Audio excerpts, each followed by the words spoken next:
So hey guys, today we're going to talk about things I happen to get right somehow, some way. So predictions for the XYZ well whatever it's called, XYZ Cup or whatever. Prediction pretty spot on. So I'm pretty sure we just started out playing Kashtira because most people have Kashtira cards for one reason or another. Sometimes it's because you run a small package. But in general, that's probably the XYZ deck that most people have. The second one being Pearly. Pearly and just Ash, I believe, are going to be like played at the start of the event. And as I expected, that more or less happened. And then after that, we're going to transition to going second decks because people are going to realize, oh wait, these guys, their boards are stinkers and they're very easy to break if you dedicate your deck to it. And then yeah, easy OTK.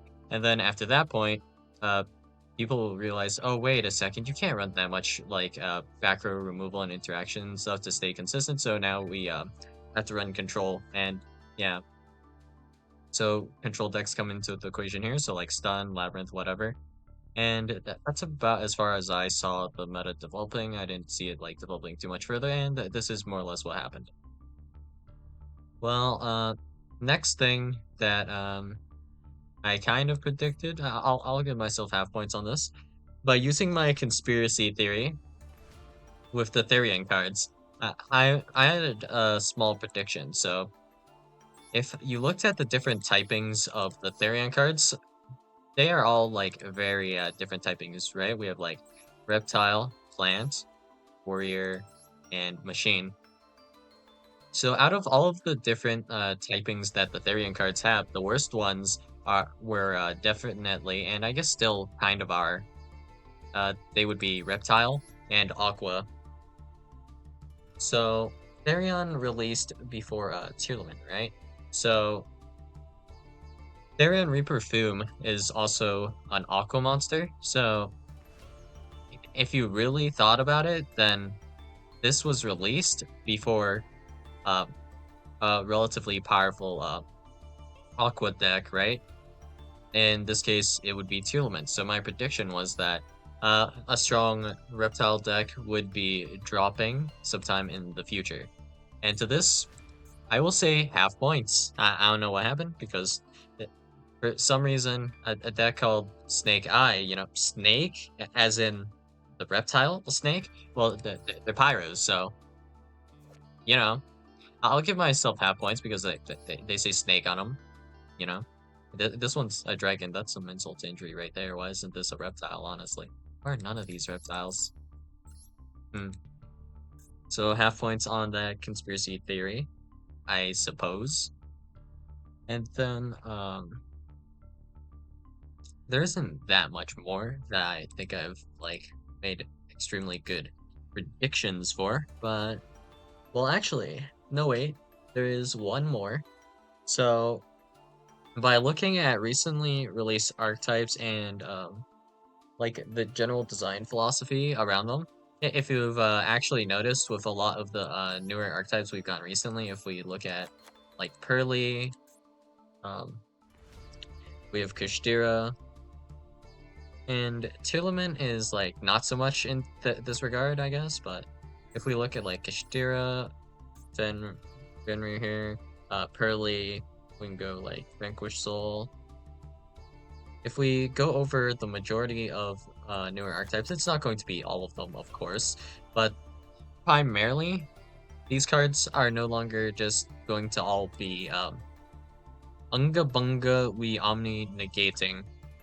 That is no longer the case, right? So in the previous meta, uh, before we were really getting a lot of these cards, we were getting a lot of like Hulk going on, so we would end up seeing a lot of the same board, and it would be just the same thing. Essentially, it's just a bunch of like negates, like Omni negates, Monster negates, Spell Trap negates.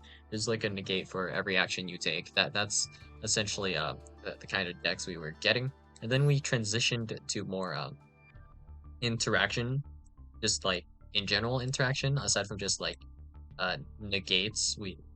So this adds some depth to the game in some sense. But this actually made me realize something. All of these types of things, right?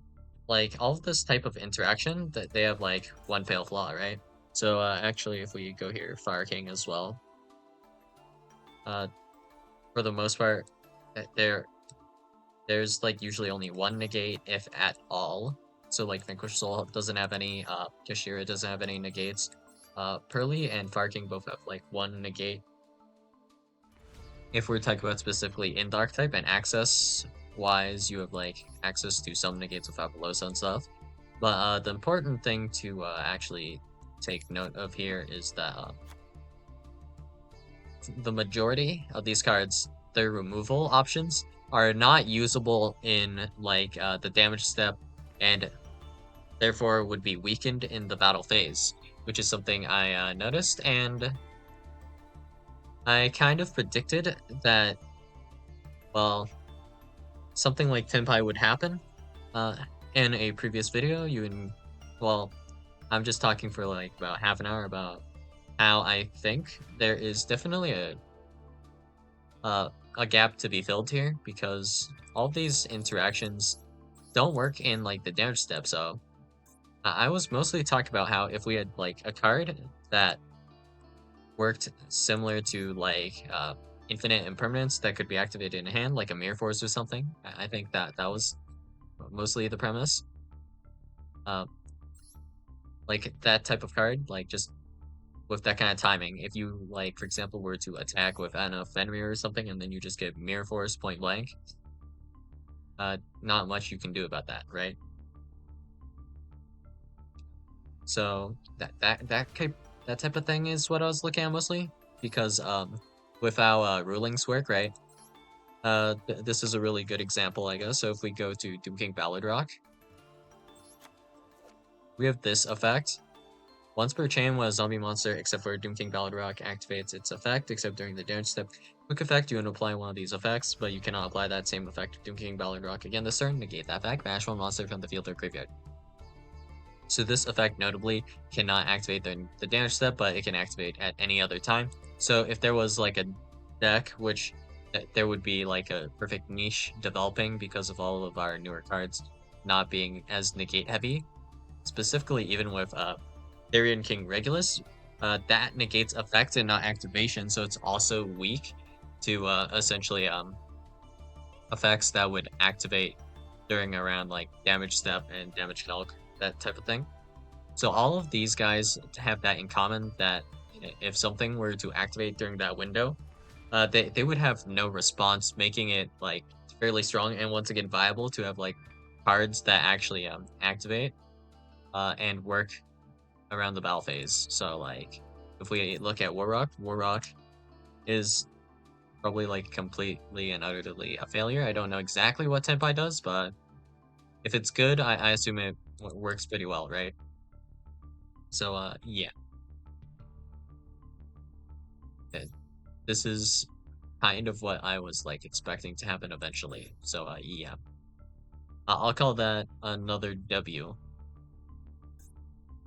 And then I believe there might have been like one more conspiracy that I can't think up right now, but yeah. I just felt like boasting a little bit today, so yeah. I didn't fully completely predict everything perfectly, as you can see with like the Therian thing, where, you know, it wasn't so much a reptile deck as it was like a deck that had the reptile word in their name, but you know what? I guess it counts. Well, I'll say it counts. So yeah, that's all I got for you guys today. And if you have any conspiracy theories you'd like to share in the comments yourselves, go ahead and I'll be sure to read them. So yeah, that's all I got for you guys today, and I'll see you guys in the next video. Bye.